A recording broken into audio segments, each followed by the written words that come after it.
大家好，歡迎收睇 ePrice Hong Kong 嘅 channel。我哋一齊嚟睇下呢兩日嘅科技新聞。九巴 App 1933升級上線，加入 AI 智能問路，預計落車時間功能。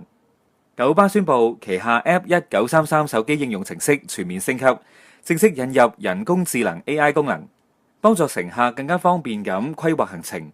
透過全新智能問路同預計落車時間功能，用家唔單止能夠更快咁揾到合適嘅乘車路線，仲能夠清楚咁掌握沿途嘅交通狀況，提升整體嘅出行體驗。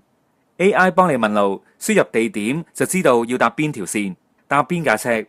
App 1933新功能智能問路，支援文字同埋語音輸入，用戶只需要輸入當時嘅位置同埋目的地， AI 就會分析交通數據，自動提供最佳嘅巴士線路同埋轉乘組合。就算淨係輸入而家嘅位置，亦都可以即時定位，令到你唔需要再估下輕鬆出行。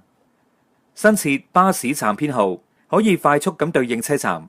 為咗進一步提升使用嘅方便度，九巴正為所有嘅巴士站設置巴士站編號，並且會喺升級後嘅 App 1933路線頁面入面顯示。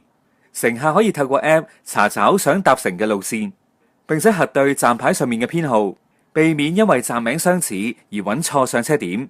預計落車時間同交通流量即時掌握。除咗原有嘅巴士到站預測， App 1933而家增設預計落車時間功能，能夠顯示各站間路段嘅交通狀況，用顏色分級表示行車流暢度，並且準確預測各站嘅抵達時間。呢個功能亦都整合埋落車提示、鄰近路線查詢等等嘅常用工具，方便喺多條路線或者係轉車嘅時候使用。